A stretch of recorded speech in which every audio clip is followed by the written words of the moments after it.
Thank you for logging on to Storytelling with Eth-No-Tec in this special fundraiser for Nova Ukraine, a humanitarian nonprofit supporting the people of Ukraine in this very urgent time. This storytelling concert is free with an option for you to donate. 100% of the proceeds will go directly to Nova Ukraine in their efforts to provide much-needed medical supplies, refugee portal to safe countries, animal rescue, and much more. We'll be starting soon. This program is organized by Eth-No-Tec, a nonprofit storytelling theater company based in San Francisco. For the past 40 years, we've been providing storytelling in schools, libraries, festivals, and community centers throughout the United States and beyond. Tonight, you'll be hearing the storytelling of Laura Sims, Dana Sherry, and Eth-No-Tec, along with many storytellers from the Asian American Storytellers in Unity, a national group formed to foster understanding and cultural awareness during the recent rise in anti-Asian American hate crimes in America. My name is Nancy Wong of Eth-No-Tec, and I am your hostess this evening as we spin some tales of courage, resilience, hope, and inspiration from Asian American Storytellers in Unity's Stories for Ukraine fundraiser, with special guests Dana Sherry and Laura Sims in partnership with Nova Ukraine. We're so glad you are here. And by the way, we are giving you a 3-minute break later on for you to make your donation if you haven't made it yet. The live link will be in the chat several times. And as you can see, maybe Michael Simbirski, he's got a little QR code, which is probably easy for those who are young and know how to do that. But there's a time for you to do that because we don't want you to do it right now because we don't want you to miss the wonderful stories from storytellers in Unity, Asian American Storytellers in Unity. So please, shall we get started? Please welcome Eth-No-Tec's own Dana Sherry, a storyteller in her own right. Oops. All right. Thank you, Nancy. And tonight I'd like to share with you a Ukrainian folktale entitled Stories Happy and Sad. And it begins with a family, a large family. There was a father, there was a mother, there were 10 children. And they lived on a very small plot of land. They say that that plot of land was so small that a rabbit could hop across it in a single jump. And that family had songs. They sang their joy, they sang their sorrow, they sang their hope, they sang their fears, and they sang everything in between. And they got by. Then one day, the mother died, and their songs were filled with grief. And one day a wealthy man came to the father and he said, "You know, you have so many children. You should give one to me, and I will give you a bag of gold in exchange." So the father called his children together and he told them what the man had said. And he said, "This man, he can give you things that I cannot. If you go to live with him, you will sleep in a feather bed every night. You will have white bread to eat and meat with every meal. Who wants to go?" But the children said no. And that is what the father told the wealthy man. And he said, "Fine, keep your children, but I'll give you this gold anyway if you will stop those infernal songs. They are driving me crazy." And to that, the father agreed. And silence fell on that little house like a shroud, and their hearts bent beneath the weight of it. And time passed until finally the littlest child could take no more, and she stood up and she began to sing. And her song held all that was in her heart. And her family, when they heard that music, they began to weep tears of release. And so the father gathered up that gold and he gave it back to the wealthy man. And from that day forward, that house was filled with song, and their songs rang throughout the land. And they came across the years and across the seas, all the way to us, as we are gathered here tonight in support and solidarity with the nation that gave us this story, with the people of Ukraine. Thank you.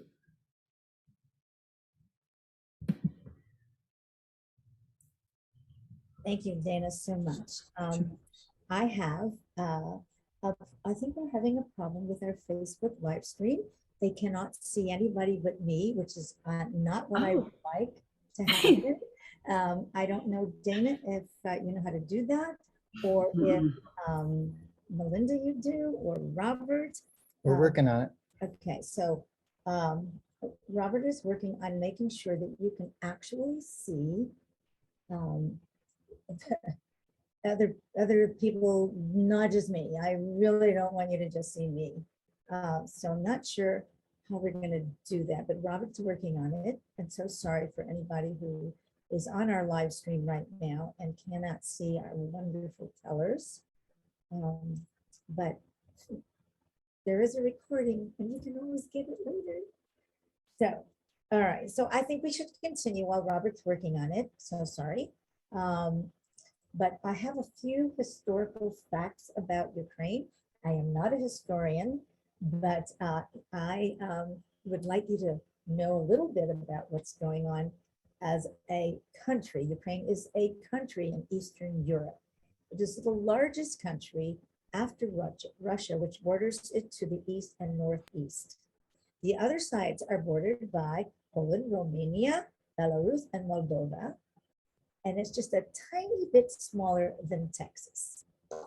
Ukraine has been independent from Russia since 1991 with the breakup of the Soviet Union. Ukrainian is the official language, though many speak Russian fluently as well. Kiev is the capital.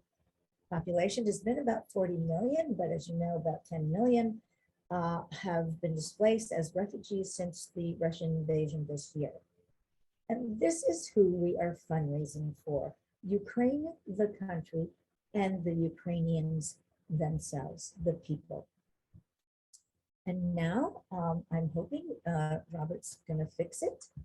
I am so sorry, we are not tech savvy. That's the Eth-No-Tec, the no-tech. So we will see what we can. And now, and I wish you could see Toby. She's wonderful, but you will be able to hear her, and we'll definitely make sure that you get the recording so you can actually see them. And so now, our next storyteller, Tobey Ishii Anderson. Thank you, Nancy. I'm Tobey Ishii Anderson, and I come from Olympia, Washington. And thank you for your kindness in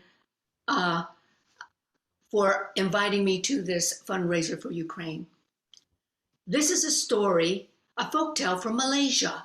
And in the hot tropical jungle of this country lives an animal called a mouse deer. It's about the size of a cat.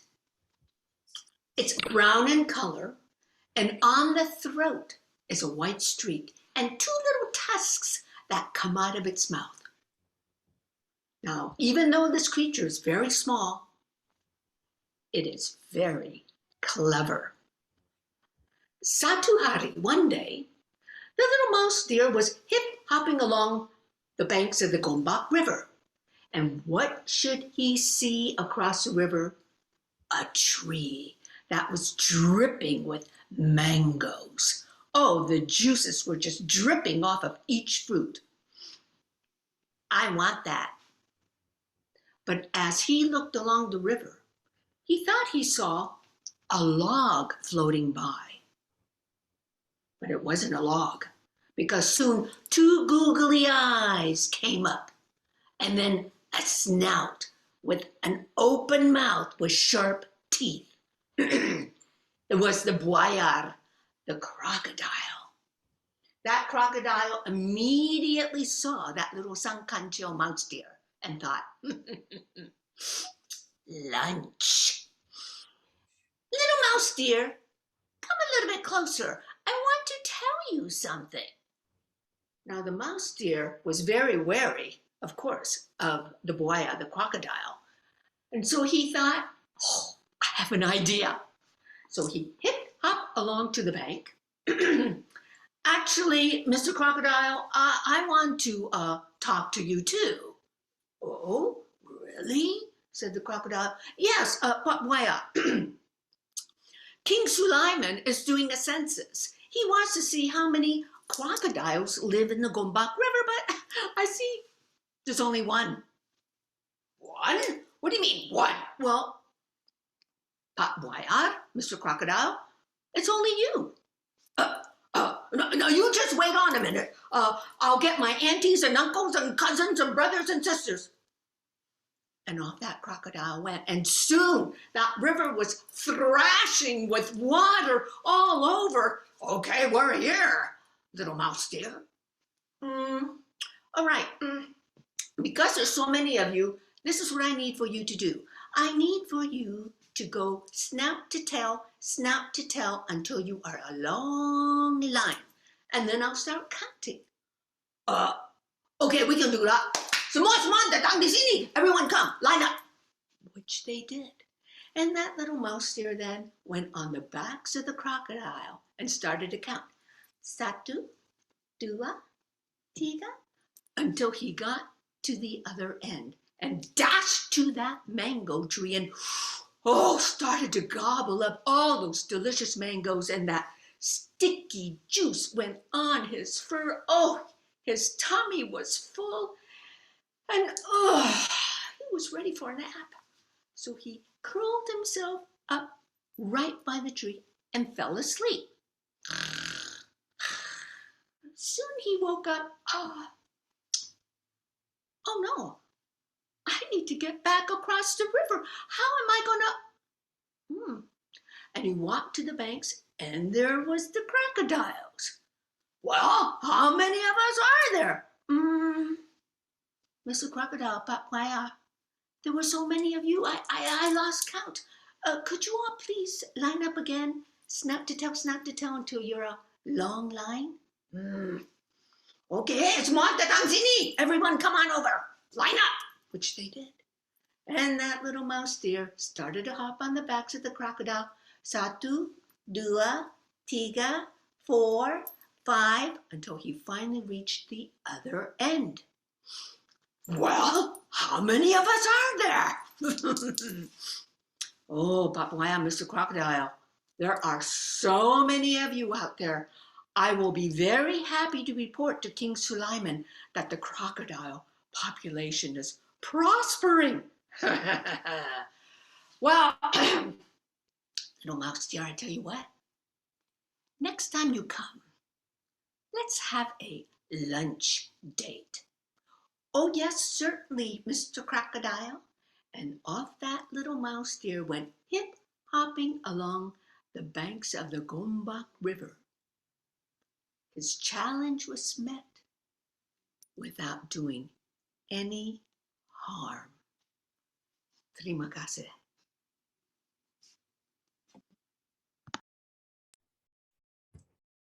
Thank you, Toby.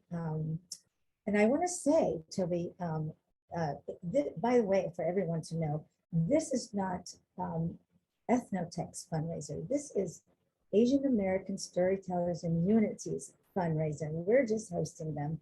And so when Toby goes, thank you for inviting me, she is Asian American Storytellers and Unity. So just to make that clear. All right, so some more facts. Ukrainian landmass has been inhabited since 32,000 BC with various ethnic tribes. By the Middle Ages, every 20 to 30 years, there was some invasion, and the land was taken and ruled by the invader until the next group came.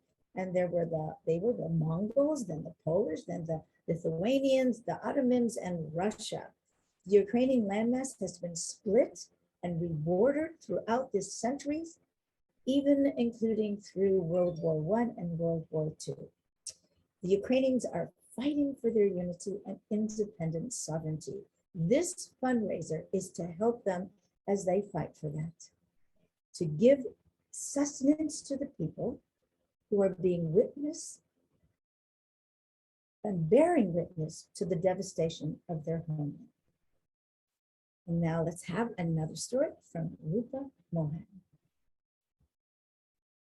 Namaste, greetings.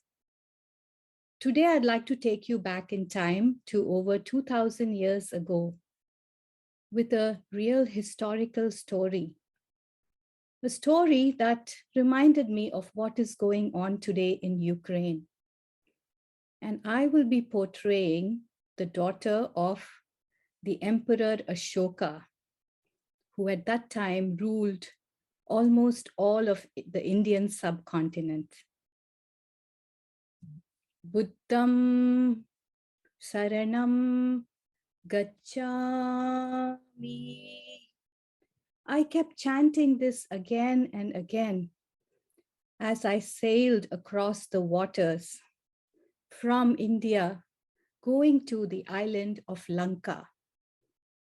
I was named Sangamitra, a Buddhist name given by my Buddhist mother, Queen Devi, the first love and first queen of Ashoka, who married her before he became the emperor of the Mauryan dynasty in India. Well, Ashoka, I heard, was very cruel. He even is said to have killed his stepbrother in order to get to the throne. But as a young child, I didn't want to hear this. To me, he was a good father and a great king. We were not allowed to live on the palace because my mother did not come from royal blood. She was the daughter of a merchant. But we didn't mind because mother gave us what we wanted. And she taught us the words of Buddha, who had emerged just a few hundred years before that. I remember when I was about 20 years old, my father, the Emperor Ashoka, launched this big campaign to secure the beautiful land Kalinga to the east of us, the only piece that was missing to complete his domination of almost the whole subcontinent. I remember standing there with my young son, waiting to bid him goodbye and good luck, along with the thousands of people that had gathered on the streets of Pataliputra, the capital of his empire. And then he emerged in his chariot. To me, he looked like a god in his shining armor and his bejeweled crown. And I was so proud of him.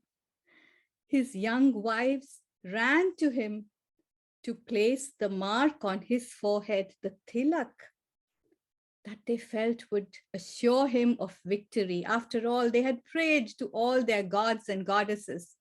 My mother, of course, was not there. She was in her chambers singing her Buddhist chants.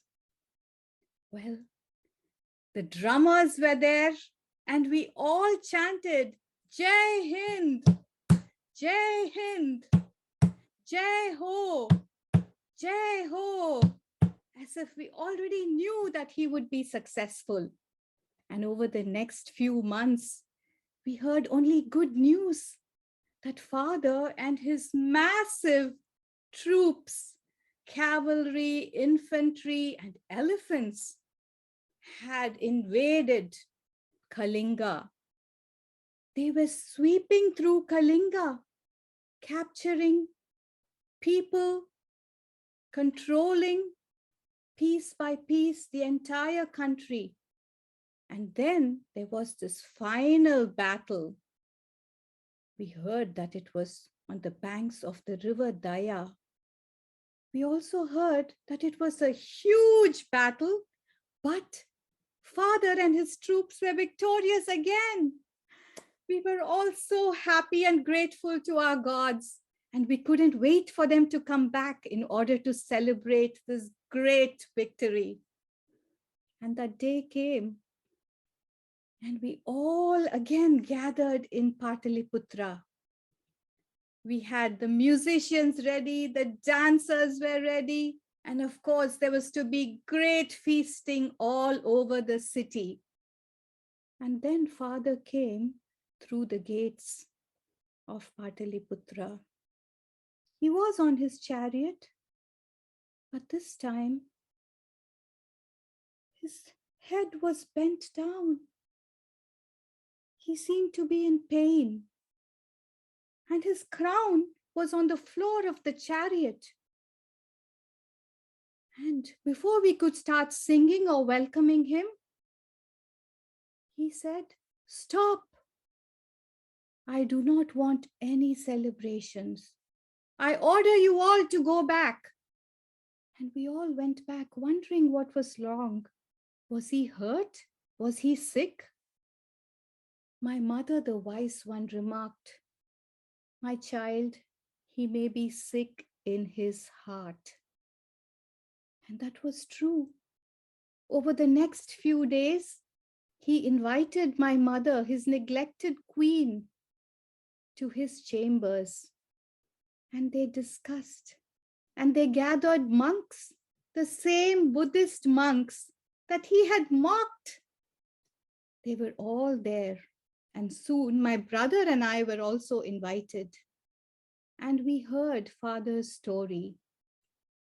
He had taken his troops into Kalinga, thinking it was going to be easy and the people would just accept his sovereignty. But they were a very strong and resilient people, and they pushed back. And they resisted this invasion. So it wasn't as easy as we thought. Father said that at every point there was a fierce battle, lot of bloodshed, lot of losses on both sides. And at that final battle on the banks of that river Daya, Daya means compassion. There was no compassion. It was a bloody war with hundreds and thousands of losses. By the end of the day, my father said, he stood on a little hill and he looked down, and the scene was horrific. There were thousands of corpses, thousands of people in pain, hurt, and praying for a quick death. There were carcasses of animals, horses and elephants. And that river was full of blood and corpses. My father could not believe it. He could not believe that he had been the reason for all this destruction and loss and pain. He could never get over that. And as they marched back home, they noticed how many villages and towns had been razed to the ground, how many people had been dislocated. They had done the unforgivable. And so here was my father, the great Emperor Ashoka, a transformed man. He wanted to embrace this new religion that promoted peace and non-violence. And we were there to help him with it. Soon, he wanted to spread this all over his kingdom, this dharma or righteous way of the Buddha. And so he sent emissaries all over. He also sent sculptors and architects to build beautiful stupas dedicated to the Buddha. He also had people go and engrave edicts on pillars, on rocks, on the walls of temples to spread the simple message of peace from Buddhism, and also tell the story of his transformation. And that was not enough. Father wanted to spread this out of India, across the waters, across the borders. And that is where I came in. My brother Mahindra had already become a monk, and he went to the island of Lanka, where he was welcomed, where he set up a monastery. But they wanted nuns. They wanted nuns to teach the women in the royal family and beyond. And I wanted to go. I was ready for it. And I had learned all the fundamentals of Buddhism, and I felt that this was my calling. My father said, Sangamitra, stay with me, my dear. I rely on your support. But I resisted because I knew this was my calling. So soon, with everyone's blessings, I removed all my jewelry. I shaved my head. I wore my simple nun's sari, and I was ready to embark on this journey, leaving my past behind. So here I was on this ship, carrying my most precious things, the scriptures or sutras on palm leaves, and also a sapling from the Bodhi tree. Yes, that tree under which a few hundred years ago, Siddhartha sat down and got enlightenment. That sapling was so precious. I held on to it gently. And as I went towards Lanka, I knew that I was leaving my past behind. I even had a new name, Ayapali. And I was there for a higher cause. And I remembered that I was taking refuge in the Buddha, in the Dharma, and the congregation, the Sangha. Buddham Saranam Gacchami, Dharmam Saranam Gacchami, Sangam Saranam Gacchami.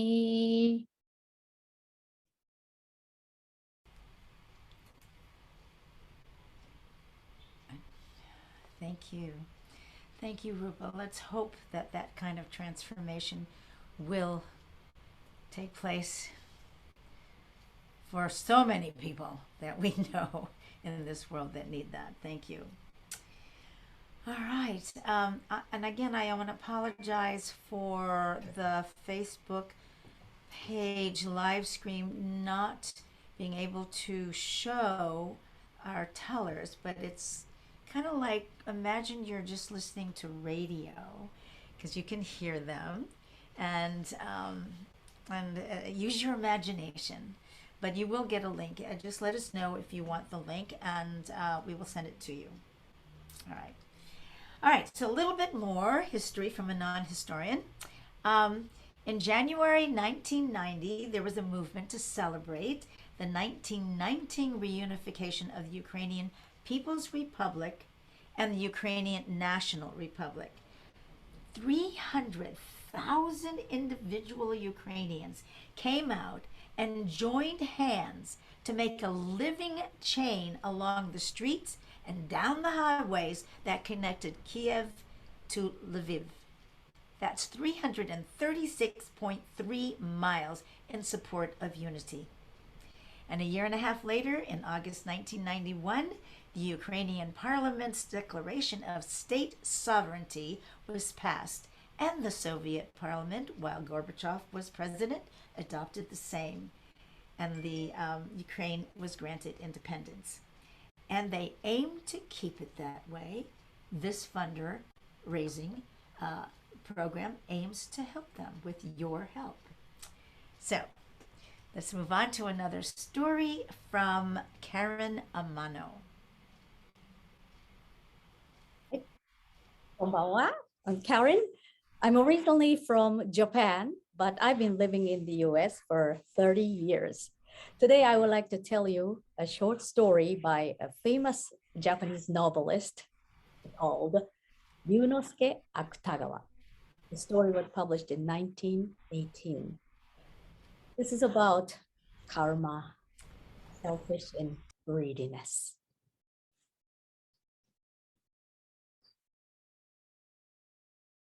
One day, Lord Buddha, Ashoka-sama, was strolling by the lotus pond in paradise by himself.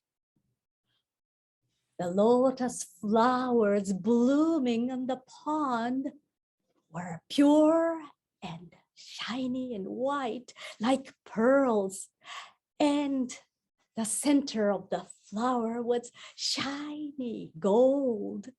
They spread wonderful aroma all around the pond. It was morning in paradise. Now, Ashoka-sama stepped to the edge of the lotus pond and looked down and saw the world underneath between the lotus leaves. Now, directly beneath and far below the lotus pond was the bottom of hell.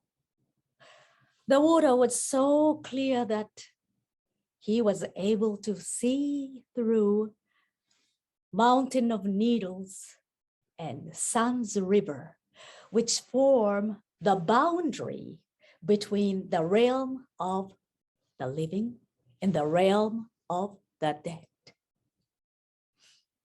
Down there, Ashoka-sama happened to see a man named Kandata, who was squirming with all other sinners in the bottom of the hell. Kandata was a vicious robber during his life, and he had done so many evil deeds. He had stolen from the houses and businesses. He burned down houses, and he had even killed the totally innocent victims. But during his life, he had done one single act of kindness. One time, he was passing through a forest and saw a small spider crawling on the ground. He was about to step on it, but instead, he said to himself,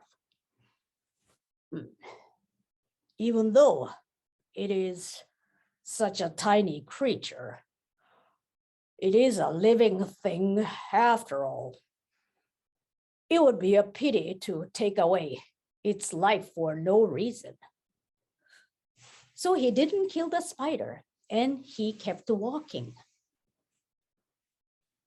Ashoka-sama remembered that Kandata had spared the spider's life.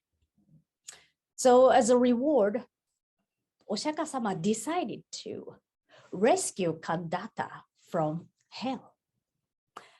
Fortunately, there was a heavenly spider spinning a beautiful long thread on a jade-like colored lotus leaf.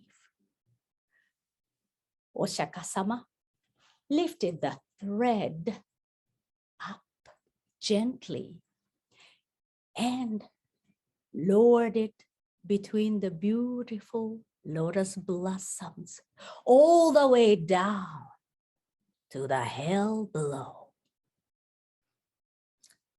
Meanwhile, down in the hell, Kandata was squirming with all other sinners in a disgusting pond of blood.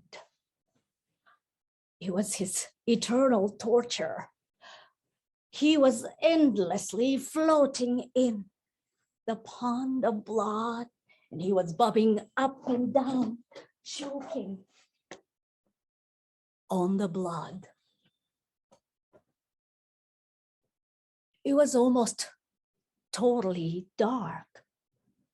He could only see the gleam of a mountain, razor-sharp mountain of needles over him.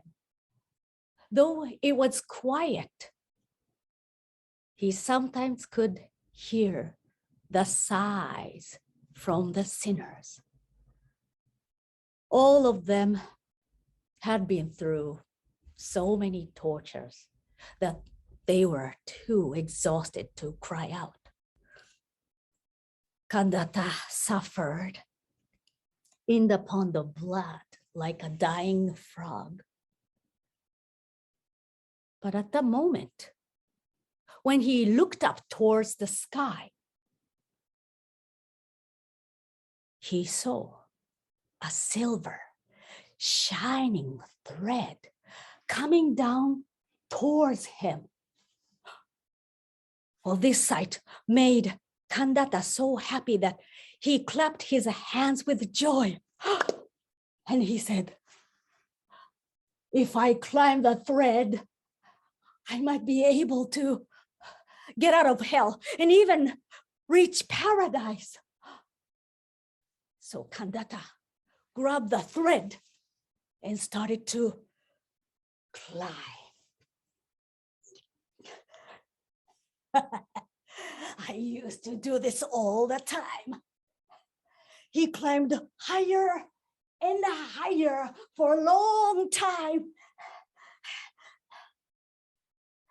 After climbing up for a long while, finally, Kandata was too exhausted to continue climbing, even for another inch. I can't. I'm gonna take a break. Kandata looked down for the first time since he left hell. And the scary pond of blood was no longer visible to his mortal eyes. Where is it? Where's the pond of blood? And where's the mountain of needles? Oh, that looks so small. I guess I'm very far from hell. Maybe I can get out of hell so soon. I've done it. I've done it.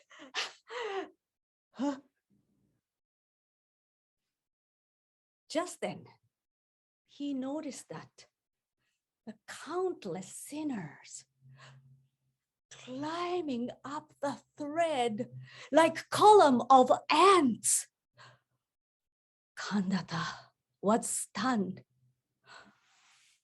This fragile, thin spider thread could barely hold one person, but how could it hold so many? Kandata was terrified.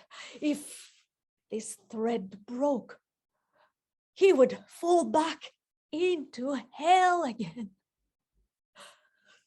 Still, hundreds and thousands of sinners kept coming, squirming up the gleaming, shining silver thread. Kandata screamed, "Hey, you sinners! This spider thread is mine! Who told you that you could climb it? Get off! Get off! Up! At the very moment, the fragile spider thread, which was just fine holding all the sinners, broke with a snap from right where Kandata was hanging. Ah!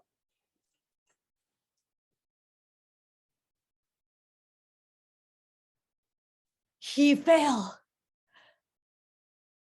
slicing through the air, spinning like a top, and down head first into the darkest depth.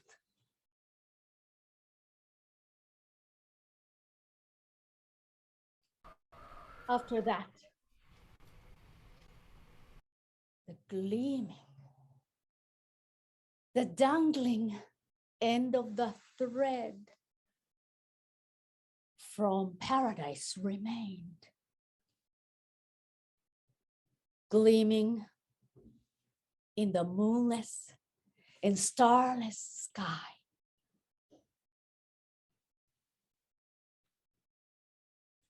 Oshaka-sama, who was standing at the edge of the lotus pond, observed everything that had happened.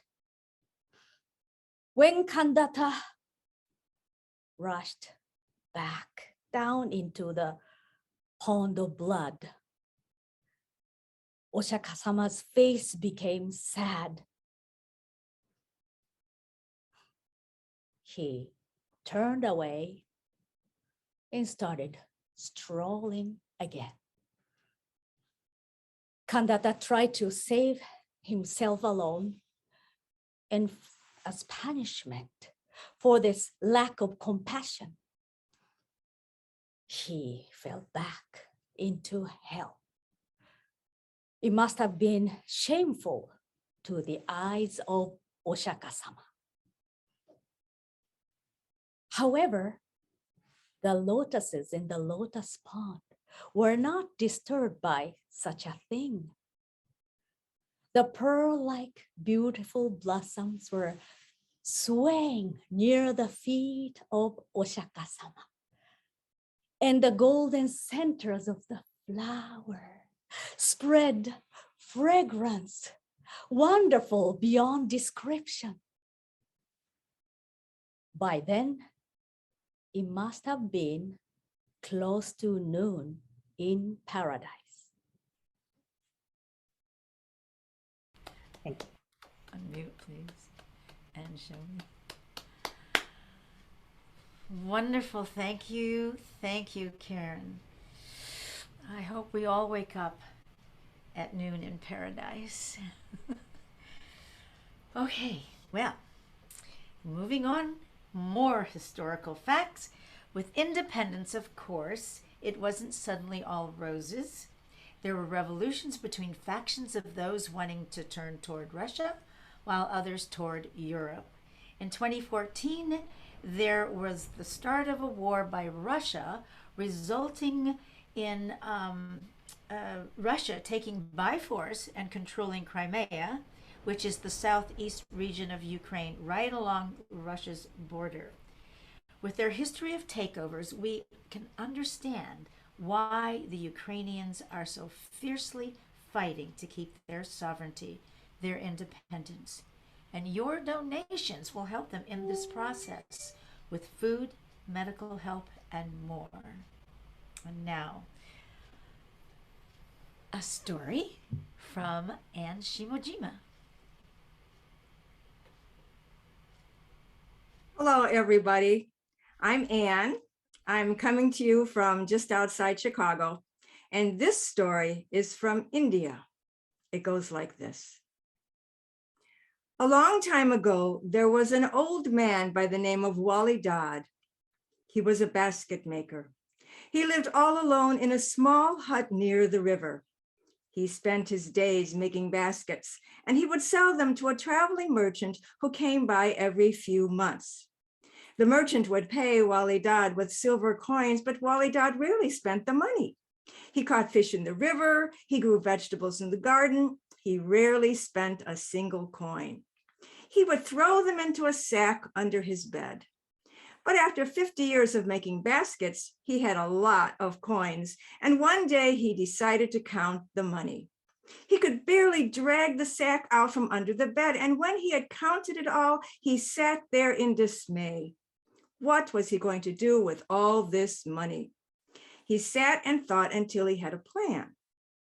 The next time the traveling merchant came by, the two men sat together over a pot of tea, and Wali Dad asked his question. "Tell me," he said, "what is the name of the most virtuous young lady you have met on your travels?" The merchant thought, well, that would have to be the princess of Kaistan. She is beautiful and charming as well. "Good," said Wali Dad, "then would you do a favor for me? Take this money, buy a jade bracelet and give it to the princess and say that it comes from one who admires virtue far more than he cares for money." Well, the merchant was always glad to help his friend, so he took the money, bought the bracelet, and when next he was in Kaistan, he gave it to the princess with Wali Dad's words. The princess was delighted to receive it. When the merchant was in the courtyard with his horse getting ready to leave, the princess came walking out of the palace. She said, "I would like to give something to the man who gave me the bracelet," and she pointed to a large horse laden down with rolls of beautiful silk cloth. Thought the merchant, and so he took the cloth to Wali Dad. Wali Dad said, "I cannot use cloth like this. Look at me. I wear simple cotton clothing." "Tell me," he said, "what is the name of the most generous young man you have met on your travels?" "Well," said the merchant, "that would have to be the Prince of Nekabad. The people under his rule are the happiest people in the world." "Good," said Wali Dad. "Then please take the silk to the prince. Take a roll for yourself, my friend, for your trouble, and take the rest to the prince and say that it comes from one who admires a generous heart." So the merchant went off to see the prince and gave the silk to the prince with Wali Dad's words. The prince was happy to receive the gift. When the merchant was in the courtyard getting ready to leave, the prince came out of the palace and said, "I would like to give something to the man who has given me the silk." And he showed the merchant 12 fine horses.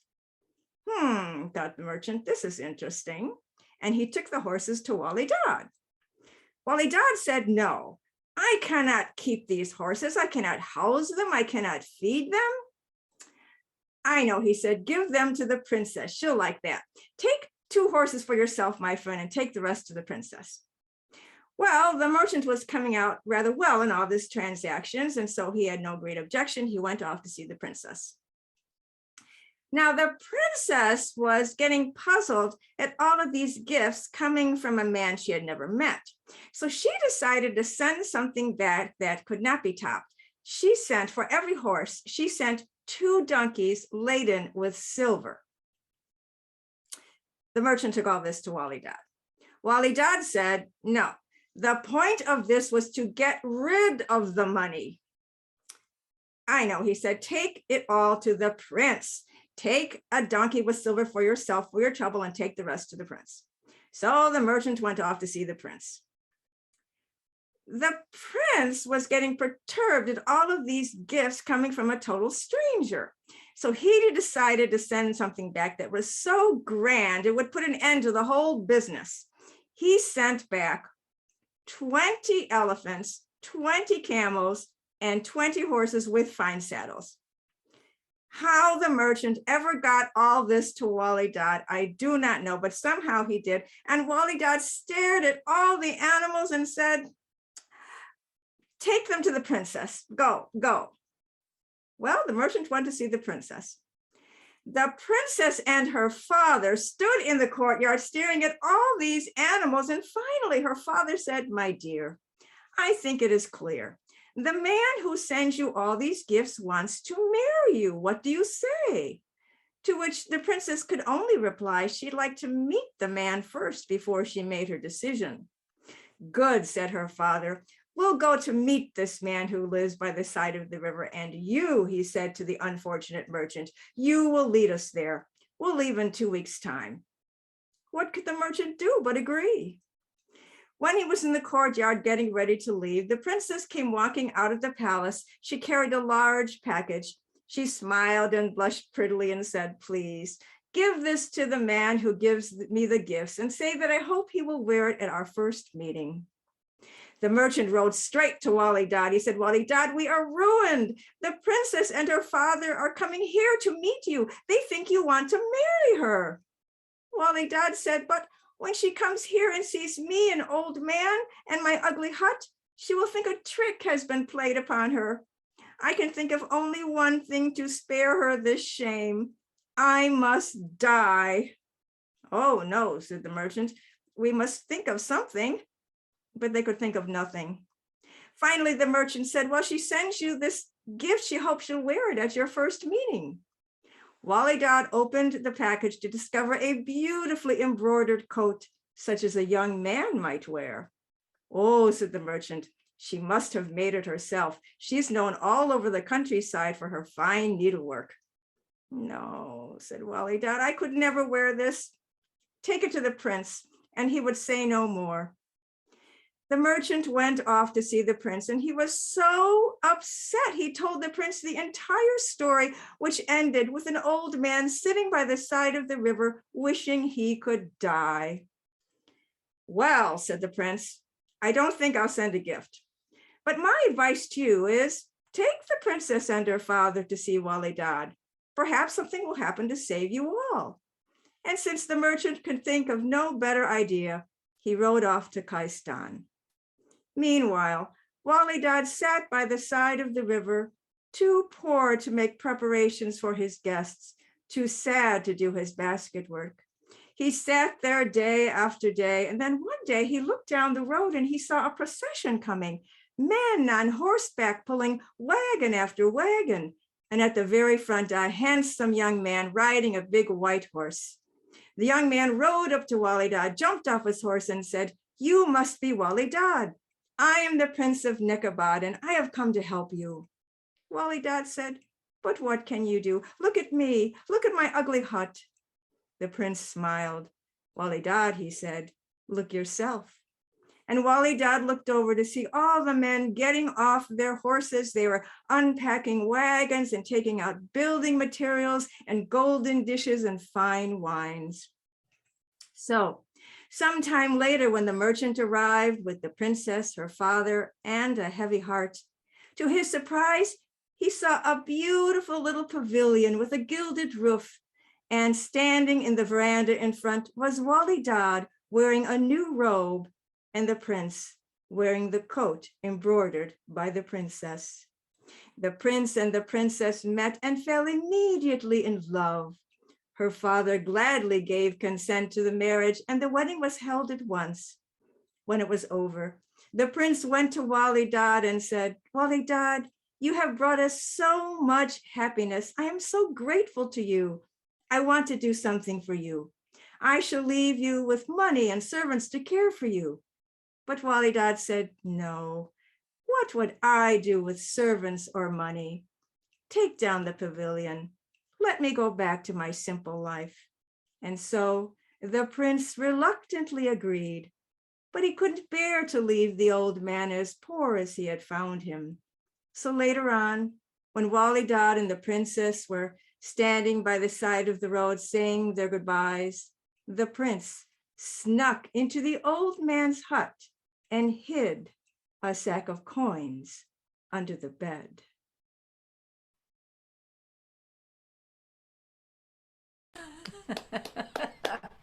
Oh my gosh, if only all of us could be less materialistic, but even then it got him into trouble. So he ended up with the same. Well, thank you, Anne. All right, so now we have a special part before our last three story performances by Laura Sims, Linda Yemoto, and Robert, Kikuchi, and Goho, which is then followed by a Q&A. As you know, we are doing this fundraiser for Ukraine by working with the organization Nova Ukraine, which is an amazing nonprofit that has been helping Ukrainians for a very long time. So this Russian-Ukrainian conflict started in 2014 and has never really ceased. This invasion is an escalation, and so there are many needs. And so here are a few images before we invite Michael Szymborski of Nova Ukraine to speak with you.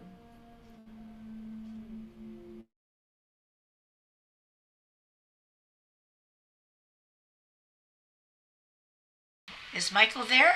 Yes, thank you so much for Good, there you are. inviting me. Thank you. I'm Michael Szymborski. I'm one of the directors of Nova Ukraine, and I'll tell you some stories today. I cannot do it as beautifully as the previous speakers. I'm sorry, but I'll try. I grew up in Kharkiv, which is in eastern part of Ukraine, and it's a big industrious city with a lot of good schools and colleges. And I actually went to school for the school specialized in mathematics and physics, and then I moved on to college, and then I earned my PhD there. So it was sometimes complicated and difficult. And on my watch, let's say, when I studied, it was the year of democratic changes all over the world, starting from Berlin Wall and Tiananmen Square events, and also the changes in the Soviet Union, and also the birth of independent Ukraine. After my PhD, I moved to Israel, lived there, and then moved to the United States about 20 years ago.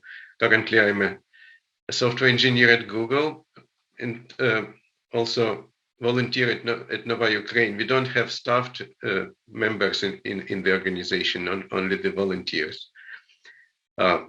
So I'll tell you a couple of stories that we touched. We work in Ukraine since 2014, when we was created after the revolution in Ukraine, and we support education, we support children, etc., etc. And one of the initiatives they supported back then was the mathematical Olympiads for children. So the girl you probably see in my background, called Yulia, was one of the girls who participated and won a silver medal at European Math Olympiad in 2017.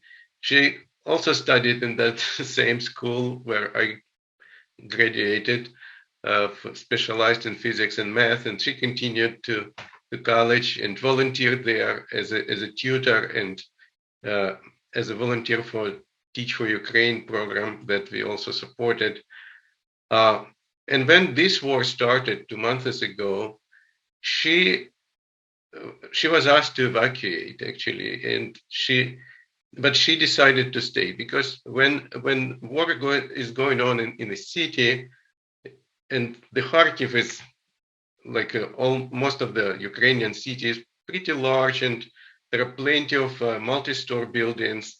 And when elderly, for example, hear the siren, when there is bombing going on, they do not go out, they do not go into shelters, because the electricity can go off, and then the elevators will be off, and they will not return, will be difficult for them to return. So these people don't go shopping, they don't go to shelters, and there are volunteers who help them, to bring them food, who bring them medical supplies, etc.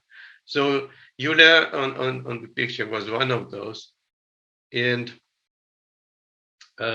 on the second week of the war, she was killed by the bomb.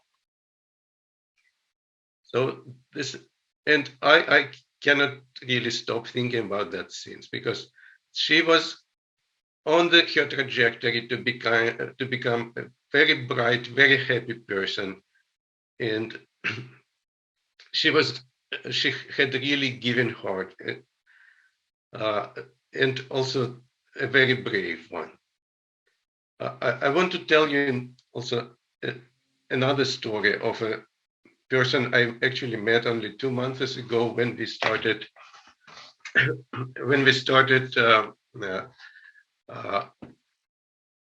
sending your donations into Ukraine and supporting initiatives to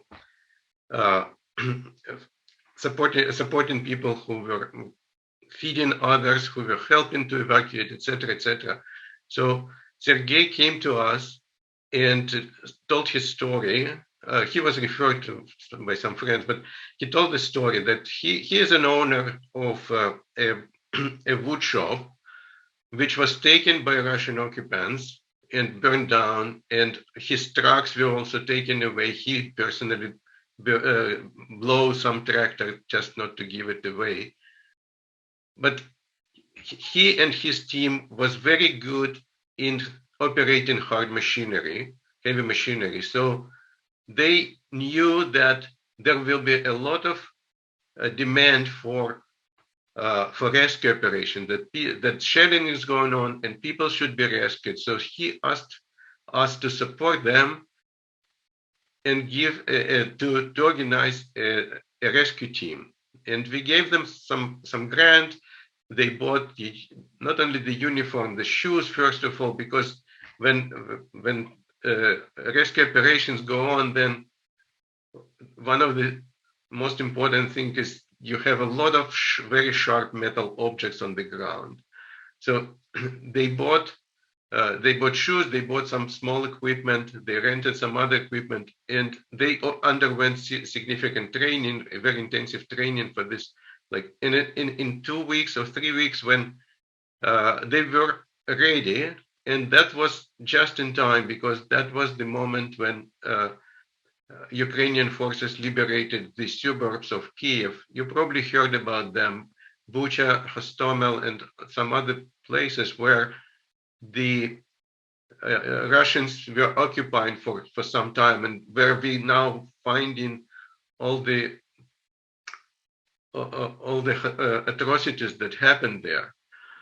So this team that we supported was ready, and they entered right behind the military. So the military cleared up the mines on the main roads, and that's what was it. These people entered the cities and started to clearing them up because there are plenty of debris, plenty of burnt houses, plenty of burnt cars, etc., and no electricity, no water. So they came with electric generators. We helped them to buy, and they provide this electricity, clear debris, and then regular.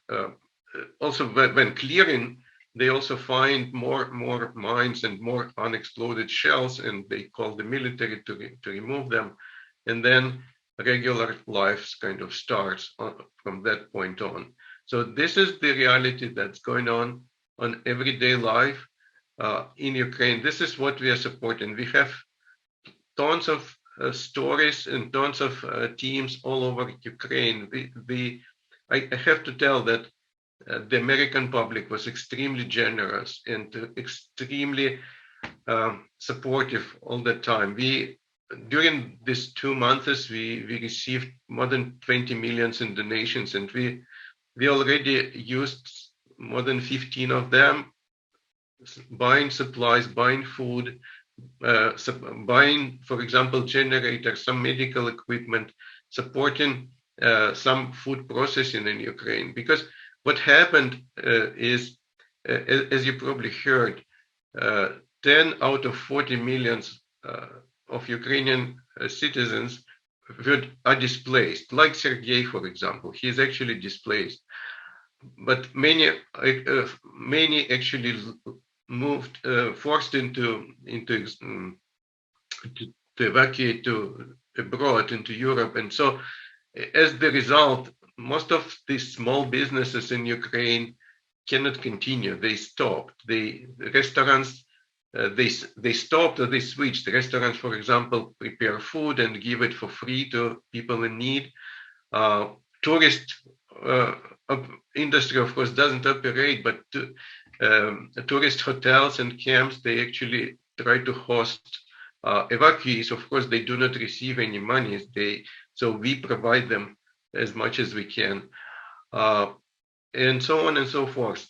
Many people joined military, and they need some like medical supplies, and also as we discussed, the shelling and the fighting, it actually causes a lot of wounds to the people. So there are plenty of highly unusual wounds, I would say, because for example, the sicknesses medical hospitals usually face are like regular sicknesses. I don't know, appendicitis and all kind of heart diseases and whatnot. But when it's a war, the wounds are mostly open wounds, where bullets or debris caused a lot of damage to people's body. And we buy medical equipment specifically for that purpose. And I can tell you the demand in Ukraine currently exceeds all the equipment for some treatments, that all the equipment that is produced in the world. So we cannot actually find enough. So this is what we do. There is a lot of other things I will be happy to answer your questions. And thank you again for organizing this fundraising. Thank you again for being so supportive. Thank you. Thank you, Michael. Thank you so much. We are now going to show you a map. So this is the pie chart for what Nova Ukraine does. As you can see, all the money except for a tiny 1% for miscellaneous goes to direct help for the Ukrainian people. And I like to kind of say right now we're at $5,025 in terms of donations. And now, if you still haven't given, we're going to give you about 3 minutes to do that. It's in the chat, the link. And also, there's Michael's, your head's in the way of Scan Me. There you go. And if you could do that, we're going to, we will also show just a little bit of music, and so you can do it and also feel what you're doing. So please take, if you've already given, it's snack time or bathroom. So, starting now, 3 minutes.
Is that 3 minutes?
you unmute me?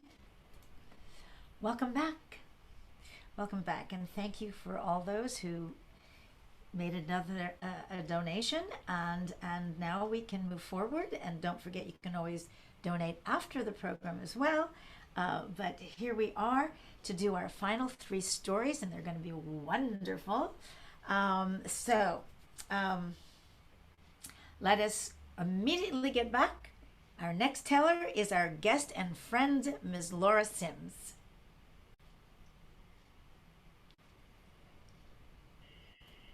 Thank you. Really heartbreaking and heart-rendering to hear you, Michael. I'm so grateful for the immense practical compassion. The story that I'm going to tell is a Ukrainian story. And when I first read it years ago, I decided to never tell it.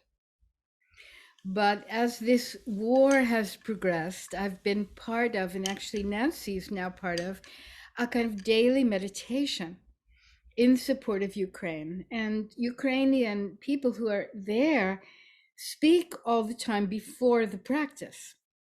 There's questions and answers. So people ask, what is it like? How do you feel? What are you doing? What's going on? And one woman said something that moved me to the core. And she said, well, I do not want to ever lose my faith in human goodness. And she said her biggest fear was becoming a barbarian. And today, what she said, yesterday actually, after so many difficult things were happening, and she's in Kiev, she said, I'm living with so much fear, but I have such a strong faith that Ukraine will win. And this story really came back to me. It's about 2 brothers. Like in most folk tales, they're completely different. The older brother was very wealthy, very selfish, very cruel. And the younger brother was completely kind. He thought of others. And the eldest brother did not like the youngest brother. He was so annoyed with him and said, how can you believe that goodness has any power? But the youngest brother did. So the oldest brother said, let's have a test. 3 people pass by, and I'll ask them what's more powerful, evil or goodness. If these 3 people all agree that goodness is more powerful, you can come to my house and ask for anything. But if these 3 people agree that evil is more powerful, I'll take everything from you that I want. The youngest brother said, all right. Immediately, a workman came by. He was bent, covered with dust. And the wealthy brother said, excuse me, but we're having a conversation here. And what do you think? What's more powerful, good or evil? Oh, evil is more powerful. I work so hard. I have nothing. I'm so good. And what has it gotten me? Evil is more powerful. A few minutes later, a merchant came walking down the road. The wealthy brother said, excuse me, my brother and I are having a contest. What do you think is more powerful, evil or good? Merchant said, evil. Everyone knows that. Those who cheat, those who lie, those who steal, They have all the wealth. Evil is more powerful. Off he went. A little while later, a carriage came by, covered with gold, brocaded curtains, and it happened to stop, so the elder brother knocked on the window. Inside sat an infamous lord in his silk robes. Brother said, "Excuse me, but my brother and I are having a dialogue, and we're trying to decide what is more powerful, evil or good." The Lord said, "This is no conversation or question. Evil, I believe in it. If I want something, I take it. If I don't like something, I destroy it. Look at me. Evil is more powerful." So it was that the older brother went to the house of the younger brother and took everything. He left the poor man, his wife, and 3 children with half a loaf of bread. They got by because that's what they knew how to do for a few days. Then the wife said, "You must go and ask your brother for some food." So the younger brother went to the older brother and asked for food. And the older brother said, "All right, but what are you going to pay me?" "Pay you? I have nothing." "But you have something precious. Give me one of your eyes." After a time, he agreed because he wanted to feed his children. So the elder brother took a knife and cut out his brother's eye. He returned home covered in blood. His wife was horrified, but he had a bowl of flour. And then she noticed that it was moldy flour, but her husband, through the blood, couldn't see. But she took it, she made some bread for her children. She helped her husband as best she could. A few days passed and there was no food again. So the younger brother went to the older brother. This time the older brother said, "If you want flour, give me your other eye." And now the older brother took a knife and cut out the other eye. And the younger brother returned home, blind, covered with blood, with a bowl of flour. One day, the younger brother said to his wife, "You know, if a blind man sits on the side of a road, surely someone will take pity and give me something, food, coins." So he set off. But you know, my friends, he was blind. So he got lost. He went into the forest and he couldn't find his way, but he heard all of a sudden the wild beasts of night. Realizing he was in danger, he climbed a tree. The tree that he climbed was the very tree where at its roots all the demons gathered to celebrate every night. They loved to share their stories about all the suffering they caused and all the havoc that they caused to happen. And they boasted about this and that. Then one man said, "Oh, I did something fantastic. I caused a brother to cut out both eyes of his own brother." And someone else said, "Oh, that's nothing. I did something any demon would be proud of. I blinded the 2 children of the king." And then they stomped and they danced and they celebrated. And one little demon said, "Oh, human beings are so stupid. They have completely forgotten that at the roots of this very tree there is a spring of water that heals the blind." They'll never know. Night passed. The blind man climbed down after the demons left. He healed his eyes with the water, but he didn't go home.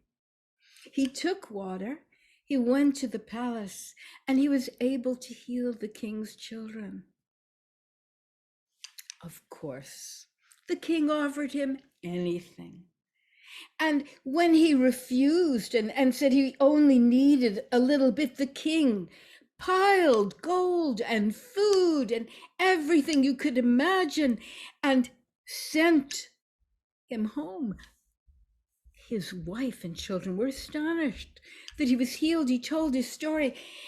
He had so much wealth, but my friends, it was a little bit like Nova Ukraine. Anyone who needed something was given it. The brother kept just what was needed. But word travels fast, and the older brother heard. So he pretended to be very friendly and very regretful. And he went to the house. He said, "Oh, amazing! I'm so sorry." What happened? And of course the brother told him. And he went right off into the forest. He found the tree, he climbed up. He waited until it was dark. When the demons came, they were not happy. In fact, they were furious. And they were complaining. And one demon said, "Somebody must have spied on us." "Who could spy on demons?" And the little demon said, "They must be in the tree eavesdropping." And up all the demons went. The Wolfy Brothers said, "No, I'm one of you. I am a devotee of evil." But they didn't care. They tore his clothes, they beat him up, they threw him off the tree. After some time, the younger brother heard that his older brother was missing, and he went to his sister-in-law's house bringing food. And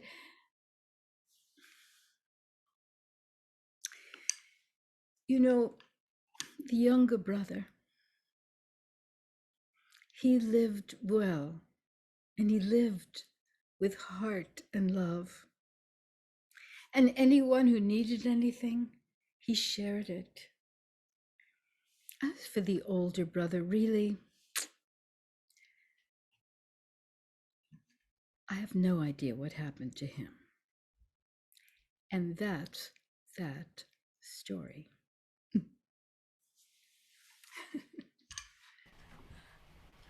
Wonderful, Laura. Thank you so much. Yeah. A Ukrainian story. All right. Did you know that Ukraine stands fourth in the world in terms of most educated population? 70% of adult Ukrainians have a secondary or higher education. Even the current heavyweight champions from Ukraine, Vitaly and Vladimir, have doctorate degrees. So it's brawn and brains. And now let us continue with a story from Linda Yemoto. Hi, thanks. I'm in Oakland, California, and before I tell you this story from Japan, I do want to show you this woodblock print by Hokusai. It's called First Ferry Boat on New Year's Morn. And the reason why I'm showing it to you is I wanted to show you what a traditional ferry boat would have looked like during the time of this particular story. You can see it's a rather flat bottom boat, and it's propelled just by these two men. In this case, there's two called sendo, boatmen, with these long poles pushing off the bottom. And you can see that some people are sitting and some are standing. It can get quite crowded. So keep that in mind as I tell you this story. Mukashi mukashi aru tokoro ni. Long, long ago in Japan, there was a famous samurai warrior. His name was Tsukahara Bokuden. He was probably the most well-known, deadliest samurai of his day. He had fought in 37 battles for his daimyo, his warlord, and 19 duels to the death. Never, obviously, losing once. Now, one spring, he decided he wanted to attend a religious festival that was quite a ways away from where he lived in Japan. Now, even though his name was very well known throughout the country, his face was not, particularly in other parts of Japan. Now, in order to get to this religious festival, he had to get on a ferry boat that would take him across Lake Biwa. Lake Biwa is the largest lake in Japan. So he made his way down to the ferry docks at the edge of the lake. He climbed onto one of the ferry boats. He made his way to the bow of the boat, the front of the boat, and he watched as the boat quickly filled up with all kinds of people. There were merchants and tradesmen and farmers and families, everyone headed to this religious festival. Now, as the boat was getting quite full, the sendo was ready to shove the boat away from the dock, when a young, burly samurai came striding down the road. Sendo, tomaru, stop! And with that, the sendo stopped. So the young man jumped aboard the boat and pushed his way to the front, to the bow of the boat. All right, you may go now. So the sendo shoved the boat away from the dock and into the lake. Now, it was quite windy that day, and the waves on the lake were causing the boat to rock quite violently. And unfortunately, this rocking caused an old farmer to slip from his seat, and his muddy sandal touched the sheath, the covering of the young samurai's katana sword. You bakatare! You moron! How dare you touch the sword of a samurai? The poor farmer bent down at the feet of the young samurai. Oh, forgive me. I meant no disrespect. It was the motion of the boat that caused me to slip and lose my balance. I am sorry. Lose your balance, did you? Well, let's see how well you can balance with 1 foot remaining. And as he brought up his sword, something was stopping him. He looked behind him, and Bokuden was holding tightly to his sleeve. Oh, man, don't pay any attention to this. This is none of your business. Young samurai, do not do something today that a true warrior would regret tomorrow. You are telling me how to be a samurai? I am a master of the Tatsumi Ryu, the way of the invincible, those who cannot be defeated. Well, I am but a student of the Mutakatsu Ryu, the way of winning without hands. Well, let us see who is the better swordsman. Well, we cannot fight here. This boat is much too crowded. Sendo, please take us over to that little island there. It was really just a sandbar with a few reeds growing up, but the sendo pulled the boat over to the little island. The young samurai was so anxious to fight, he jumped off the bow of the boat. He splashed through the water over to the sandbar, getting ready to fight. Bokuden simply took the pole from the sendo and shoved the boat back out into the lake. What? Where are you going? Come back here, you coward! You must fight me! Thank you. No. Did I not tell you I am of the school of winning without hands? These good people and I have a religious festival to attend. And with that, he gave the pole back to the sendo, and they continued on their way, with the young man pacing back and forth on the island, jumping down, screaming he was so angry, while the poor farmer bent and bowed to the samurai. Samurai-sama, domo arigatou gozaimashite. Thank you so much for saving my life. May I please know your name? Watashi wa Bokuden desu. All the people on the boat drew in their breath because they knew that name.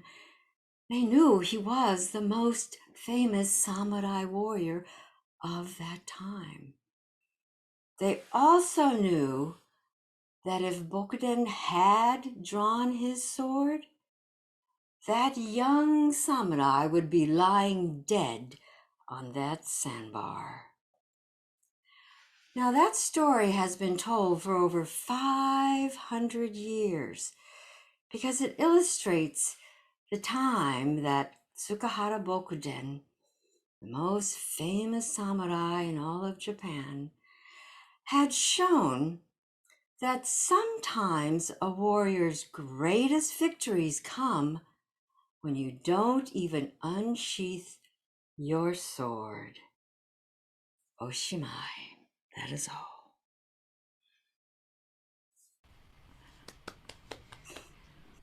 Yes, yes, all, if we only all had that wisdom. Yeah, thank you, Linda. Beautiful story. Now, what would information about Ukraine be without mentioning the heroic president and leader of Ukraine, President Zelensky? Some of you may know that he has a degree in law, but became a standing comedian, stand-up comedian, and then a producer and a writer and actor for TV and film. Particularly interesting for us out here in America is that he was the Ukrainian voiceover for the bear in 2 Paddington Bear films and won the Ukraine's Dancing with the Stars. Now I saw that and he is really good, and I'm a dancer so I would know he's really good. And then in 2015 he starred in Servant of the People, about a teacher who unwittingly becomes president of Ukraine. And I saw a little clip from that. He is really good. So did this prepare him for his job now?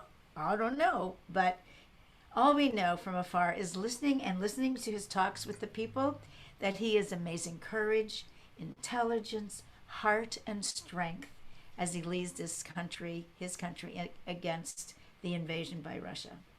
So, Zelensky. And now, our almost last story is from Robert, Kikuchi, and Goho. And so, I'm getting out of the way because he has to take the stage. Here we are, folks. And again, thank all of you for attending this. I'm just so grateful to be a part of this. I'm grateful to have our guest artists on this, and thank you, Michael, for just opening up this window to the Nova Ukraine. It's an amazing organization. For those of you to please visit the website and see for yourself. So the story I'm going to share with you is a story from India, and it's called The Black Hound. High in the lofty kingdom of the gods, Chakra, the king of gods, garbed in gold and silk, sat in his throne. stroking a small black pet, a puppy, and then peered to the clouds to gaze upon the world of men.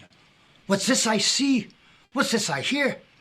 Cries of anger and hatred, shouts of war, and worse, the cries of many more people suffering from war. And Ashoka knew there was a great task before him, and so with a wave of his hand, the dog vanished, to reappear later. So did his garbs of gold and silk, turning into cotton rags. And then down, down, down to the clouds he descended to walk on the world of men. Now at this moment it was the beginning of a new day. The empire, the great domain of the grand civilization. It stretched from east to west as if to declare civilization. Now, up in the gate tower, the guard was waking at the break of dawn. Hey, who goes there? And he saw a man dressed in rags, holding that small black puppy. What do you want? The man at first said nothing. I said, what do you want? My dog is hungry. Feed my dog. Ha! Hungry? Hey, we don't feed scum like you or your dogs. Be gone! Oh, yes, you do feed the dog. And with a magical wave, that man flew up over the wall and landed in the watchtower. As the gatekeeper, what do you want? What do you want? I said, my dog is hungry. Feed my dog. Well, the guard lifted his sword, but when he caught the gaze of that dog, the man began to tremble. What kind of dog is that? As he stared into the red embers of the eyes of the dog. What kind of dog is that? A demon dog? It's a hungry dog. Feed my dog. And the man trembled. Sentries, guards, come! And in came the soldiers, aiming their arrows and their swords. What do you want? I said, feed my dog. Feed my dog. And when the soldiers looked at that dog, indeed they saw the same thing. They began to sweat, beads of fear trickling down their chins as the dog smelled that fear. And then suddenly it began to grow bigger and larger. And now it stood the size of a large black hound. The men threw down their weapons in a small pile and they threw out their rations, all the food they had. And that black hound walked up to that food and in one gulp devoured everything. And then leaped down into the plaza, followed by his master, as the man in rags said, feed my dog. The soldiers ran about, grabbing people from the marketplace, grabbing out their loaves of bread, their fruit, their vegetables, and threw it in a pile before this dog, and that black hound walked up to it and devoured it, and then began to grow larger and bigger, and now it's the size of a large bull. His hairs bristled on his back, his nostrils snorted and flared, his eyes glowed like red molten metal. Feed my dog! And a panic broke out in the marketplace. People went to the marketplace and grabbed all the baskets of fruit and vegetables and all the food they could find. They went to the butchers, hauled out all the meat, all the carcasses of bone and sinew and flesh. They went to the fishermen and they hauled out all their baskets of fish and a huge pile of meat and vegetables. The dog walked up to that pile, lowered its jaws, and devoured all the food. Then the dog began to devour the granaries and the mills and all of the rice and the grains of wheat, every bit of food, even down to the bakeries, all the samosas and the chapati breads, gone as the dog began to grow bigger and larger and bigger, and now it stood the size of a building. Feed my dog, repeated the man in rags. Now the emperor was alerted. Wait, we have no more food. You've eaten all the food we have. Then feed my dog your things. Things? What do you mean things? You're an empire. You have more things than most people in this world. Feed my dog your things. And then when that dog let out a growl, all of the people trembled and they ran back to their homes. They grabbed all their furniture, all their clothes, the kids' toys, all their rugs, all their things, and they shoved it into a pile in the middle of the plaza of the Empire's plaza, and had a huge pile of things, all the possessions that the people had. And that dog walked up to that pile of things and devoured it. Gone. He's still hungry.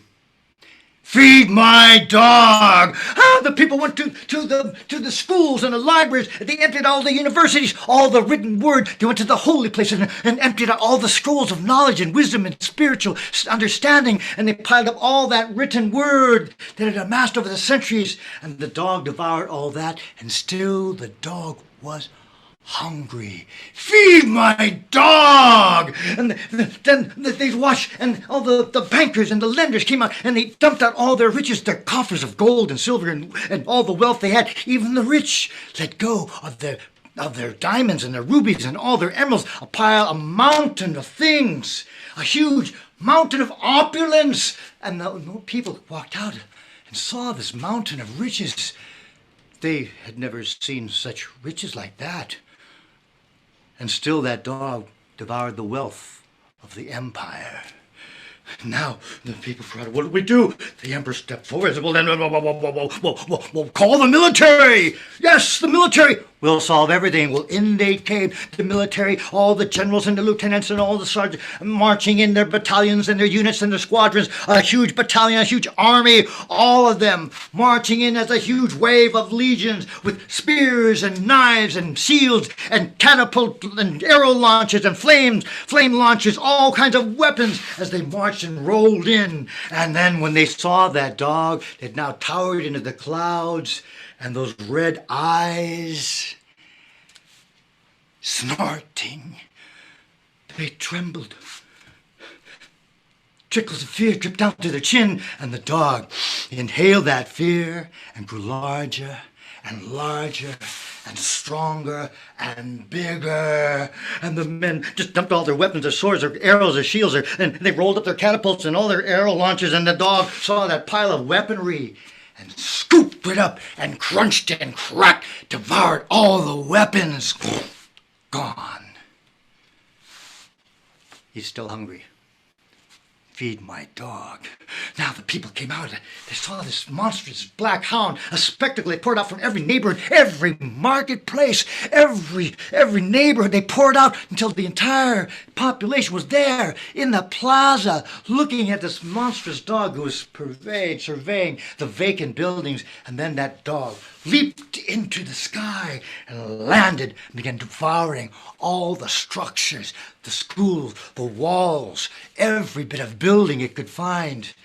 And when it was done, all that was left were the people as the dog marched forward and began to slowly open its jaws. Wait, cried the emperor. Wait. No. Why do you do this to us? What have we ever done? And the man in rags paused.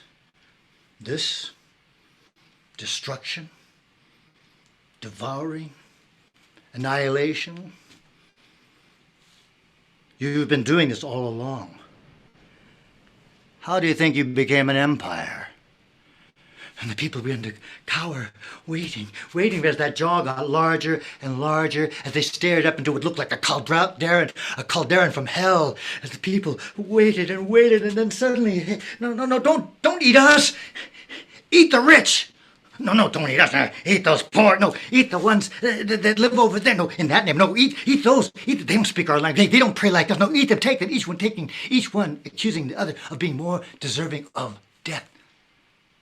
And when that jaw was open to its fullest capacity, they stared into that cavern of death, and they realized there was room for everyone. And the people waited, and then the man in rags stepped forward, waved his hand.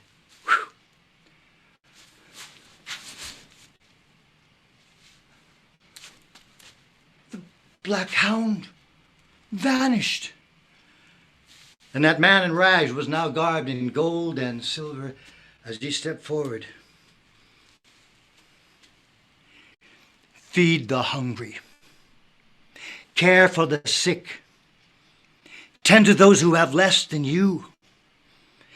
Cease your violent ways. All those wars, all that killing, that destruction against living life on this planet. do these things. The black hound will rest. But ignore this task, and that black hound will descend upon your world and devour everything, everyone you have in your heart. And it devours even your very soul, your family, and the soul of your nation. Then Chakra ascended into the sky, and the people stepped forward, looked about, and then hung their head in a silent, shameful pause until they heard a sound. Faint at first. It was the cry of a single hungry child.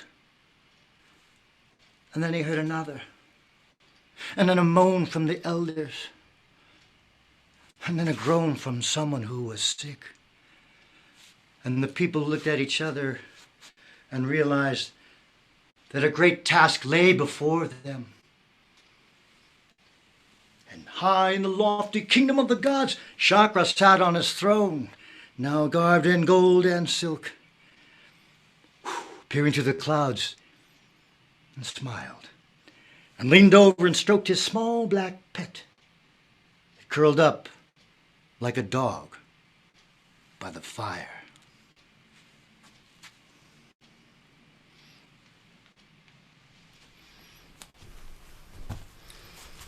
Thank you, Robert. One of my favorite stories he does. So we're gonna just do a little tiny Chinese story for you to, in honor of all of you who came today, in honor of Asian American Storytellers in Unity, in honor of Laura and Dana, all the people who have come to rally and who have donated for this wonderful cause. So, and thank you, Michael. And of course, Michael. Nova Ukraine. And Nova Ukraine. And so this is a story called Heaven and Hell.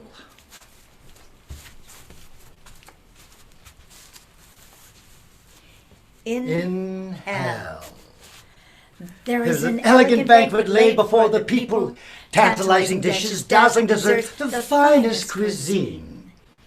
And in hell, the people must eat with 3-foot-long chopsticks. They struggle and strain, there's poor torture and pain as each craving soul tries to feed oneself. The people starve. Such is hell. Oh, in heaven. In heaven it is very different. In heaven there is an elegant banquet laid before the people, tantalizing dishes, dazzling desserts, the finest cuisine. And in heaven the people must also eat with 3-foot-long chopsticks. But there is no struggle or strain, for in heaven the people used their 3-foot-long chopsticks to help feed one another. Such is heaven.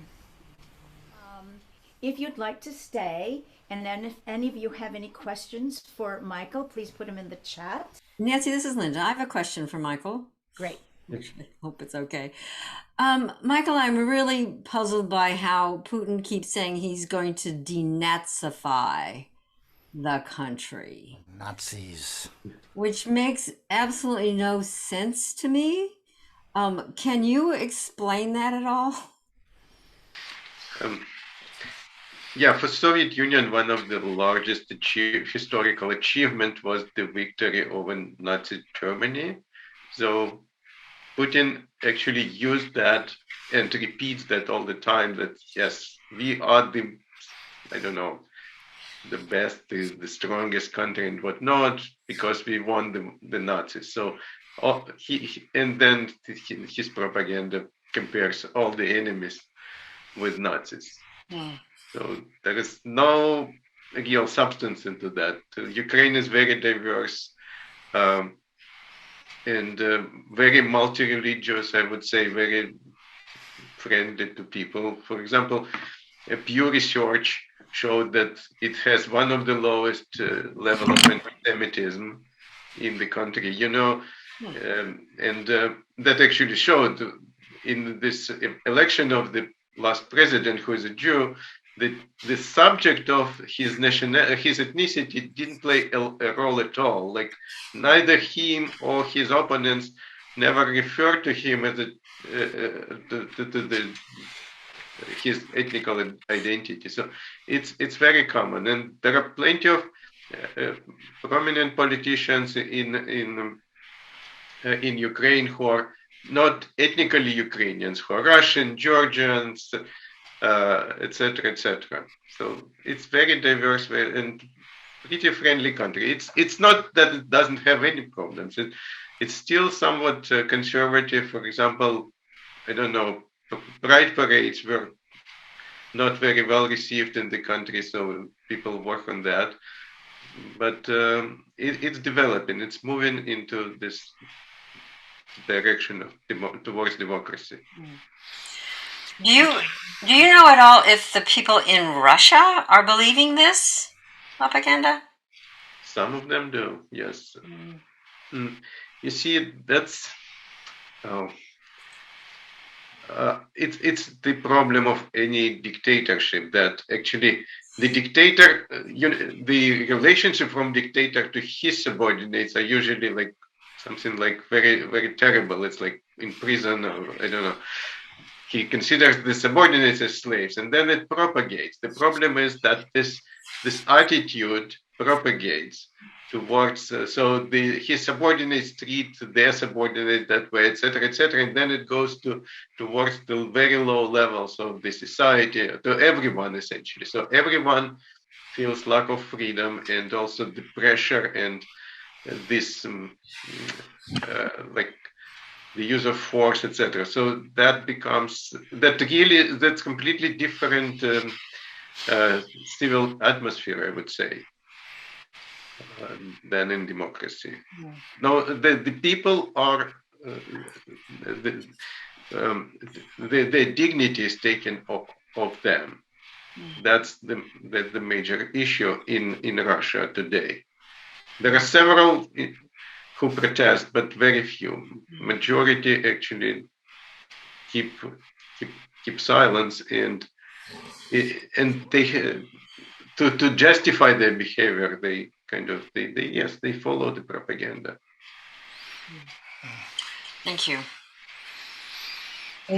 There is a question in the chat. What is being done to help the orphans of this war? Is their adoption being expedited here and in Europe? Okay. First of all, adoption is stopped intentionally because there is a mess of war. You can understand that some children are separated from their parents. There are plenty of people who are missing, and the government doesn't want other people to exploit this situation. They want to preserve the well-being of children, and so all the adoption stopped for the time of the war. And now there are, of course, multiple very complicated stories with the orphans. For example, we currently help children who were in a boarding school in Mariupol, which is under siege and heavily bombed. So they were forced into Russia, and then they were taken by Red Cross into Turkey, and then our sponsors helped us to set essentially like a temporary camp there. So there is also a similar story with the head of Jewish Association of Ukraine set up a camp in Western Ukraine for women and children. It's not specifically for orphans, but it's real. Okay, again, it's a real mess, especially with people who evacuate from Eastern Ukraine. Volunteers help with evacuation. Of course, they put special attention to children. I can't yeah, so that's you feel the story and the tension. So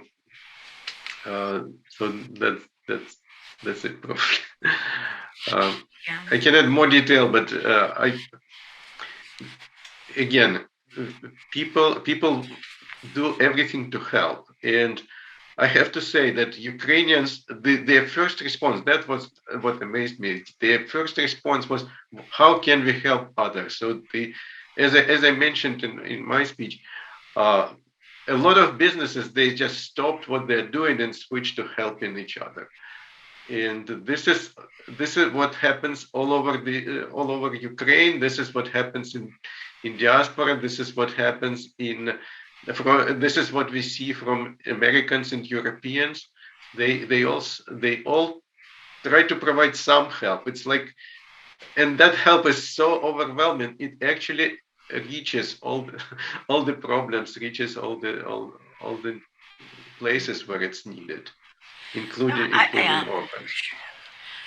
Yeah, I would imagine that Ukraine wants to keep their children in Ukraine.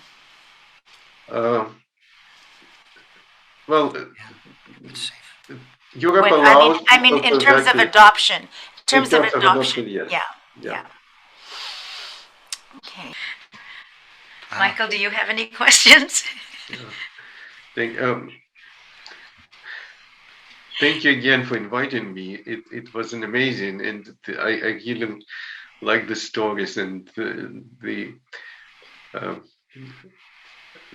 presentation you did.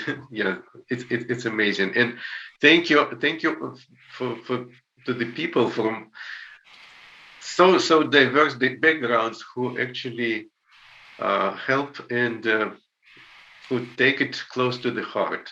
Yeah, it's really amazing. Yeah, Michael, I have a question for you. When you were growing up in Ukraine, did you grow up in the countryside or in an urban situation?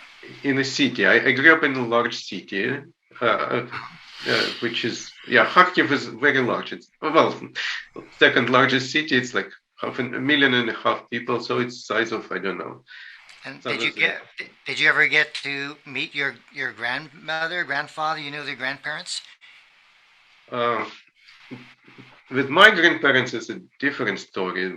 On one side, they were executed in Stalin terror before the World War II. And my grandparents on the other side immigrated to Israel when I was a kid. Escaped. So, right. But I visited a lot of places in Ukraine, and I also served in the Soviet army for 2 years. And so I actually kind of understand how Russian army operates. What is the relationship there between people, and why they actually commit all those atrocities. It's that lack of dignity that I mentioned that translates into when they come into position of force, they actually do what they do. I'm a city dweller. I'm not really a countryside person. Yes, Laura. No, I have a question just about that. Because you served in the Russian army, what can reach someone who has been so affected by dictatorship and humiliation? What might reach them? Change them? Do you have some sense of that? It's fear. Is it possible? Well, when they see their comrades dying in the battle, and when they understand that nobody welcomes them, that probably could change their mind. Wow. Yeah. So unfortunately, it's a very tough battle. It's also a very tough story. And again, if we recall, like the wars conducted by dictatorships, then there are plenty of soldiers who fight to the very end. So it's very complex. Very complex. Yeah, we hear the horror stories, and it just, as we're making this lineup of images and hearing the music, it just really was so emotional. It's a question: why? How could people do this to another human being? it's beyond my. It's my historical. It's ancient. It's human. Yeah.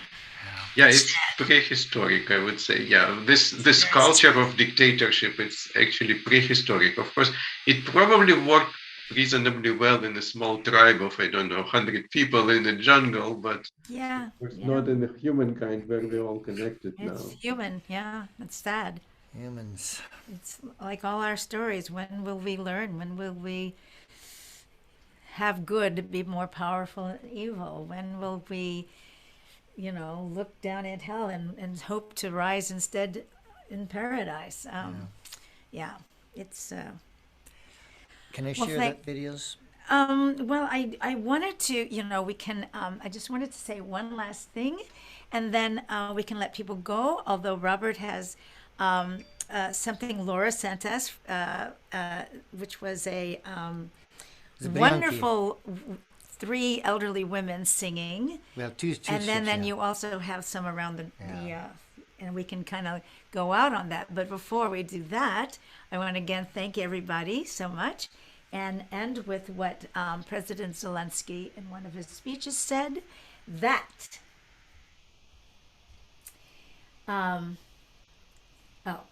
that life will win over death and light will win over darkness. And we all here, I know, say, let there be peace. So thank you so much, everyone. Thank you on behalf of Asian American Storytellers in Unity. And thank you for staying with us. And here's the final darling video that should have you smiling. Here we go. Nie!